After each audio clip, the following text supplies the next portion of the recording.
माझ्या महानंद हरंगोळे या चॅनलमध्ये आपलं स्वागत आहे। आजच्या व्हिडिओमध्ये आपण कर्माचा सिद्धांत बघणार आहोत। आपण करावं ते भरावं हा कर्माचा सिद्धांत आहे आणि ह्या मानवाचा जन्म प्राप्त झाला, ह्याच जन्मामध्ये सत्कर्म करता येतं आणि ह्याच जन्मामध्ये वाईटही कर्म करता येतं आणि इथंच आपलं ठरलेलं असतं की आपला पुढचा जन्म आपल्याला कोणता मिळणार। आपल्या कर्मानुसार आपल्याला जन्म प्राप्त होतो आणि निंद्य कर्म केलं तर निंद्य जन्माची प्राप्ती होते आणि तिथं दुःखच भोगावं लागतं। तिथं सत्कर्म करण्याची विवेक बुद्धी नसते। असंच एक कर्म आपण केलेल्या वृत्तांत बघणार आहोत। एक हॉटेल होतं मोठं आणि त्या हॉटेलच्या समोर कालचं उरलेलं शिळं अन्न मोठमोठे पातेले भरलेले ओतून दिलेले होते, फिकून दिलेले होते आणि तिथे एक कुत्रा येऊन ते अन्न खाऊ लागला, शिळं अन्न खाऊ लागला। तेव्हा तो हॉटेलचा जो मालक होता तो त्या कुत्र्याला काठीनं मारू लागला। तो कुत्रा गेला, पुन्हा आला आणि पुन्हा ते अन्न खाऊ लागला। पुन्हा त्या हॉटेलच्या मालकाने त्या कुत्र्याला मारलेलं आहे। असं 3-4 वेळेस झालं। त्यावेळेस तिथून कृष्ण आणि अर्जुन जाऊ लागलेले होते। अर्जुनानं कृष्णाला विचारलेलं आहे, कृष्णा, हे अन्न तर कालचं आहे, शिळं आहे आणि टाकून दिलेलं आहे, तरी सुद्धा हा व्यक्ती कुत्र्याला अन्न का खाऊ देत नाही? ह्याच्यात ते अन्न उपयोगाला येणार नाही, फिकून दिलेलं अन्न आहे, तरी सुद्धा हा का खाऊ देत नाही? तेव्हा कृष्णानं सांगितलेलं आहे अर्जुनाला, अर्जुना, हे शिळं अन्न आहे, फिकून दिलेलं आहे आणि हा कुत्रा जो आहे ना, हा कुत्रा या हॉटेलचा जुना मालक आहे, जो काठीने ह्याला मारतो त्याचाच पूर्वजन्मीचा हा कुत्रा आहे। त्याचाच आत्मा कुत्र्याचं ध्येय धारण केलेलं आहे त्या जीवानं।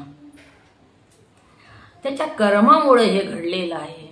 हा जेव्हा हॉटेलचा मालक होता तेव्हा त्यानं पै जमवली आणि हे जमवताना त्यानं कोणाचीच पर्वा केलेली नाही। सगळे नाते तोडले, कुत्र्यासारखा सगळ्यावर वसवस करायचा। दारामध्ये कुत्रा आला तर कधी एक घास कुत्र्याला टाकलेला नाही, गाईला कधी घास दिलेला नाही, कधी कुण्या साधू संताची तृप्ती केलेली नाही, ह्याने 1 रुपया सुद्धा कधी दान केला नाही। पै जोडून हे हॉटेल उभा केलं, हे सर्व केलं आणि हे कर्म करूनच ह्याने ह्या कुत्र्याचा जन्म घेतला आणि ह्याने कुत्र्याला कधी खाऊ घातलं नाही, म्हणून हा जो त्याचा मुलगा आहे पूर्वजन्मीचा तो ह्याला खाऊ देत नाही। त्याच्याच कर्माचं फळ तो भोगतो, म्हणून कर्माकडे लक्ष द्यावं। हा मनुष्यासारखा सोन्यासारखा ध्येय प्राप्त झाला, तिथं सत्कर्मच करावे आणि लक्ष देऊन सत्कर्म करून जीवनाचं सार्थक करून घ्यावं। नुसते सत्कर्मच नाही तर ब्रह्मज्ञान प्राप्त करून जन्म मरणाचा फेरा सुद्धा चुकवता येतो, ह्याच्यामधून मुक्त होता येतं। ते कार्य ह्या मनुष्य जन्मात आपल्याला करता येतं आणि तेच कार्य आपण ह्या मनुष्य जन्मामध्ये करायला पाहिजे। नाहीतर पुन्हा अनेक जन्म असे निंद्य जन्म पापकर्माचं फळ म्हणून घ्यावे लागतात, भोगावे लागतात आणि गर्भवास भोगावा लागतो।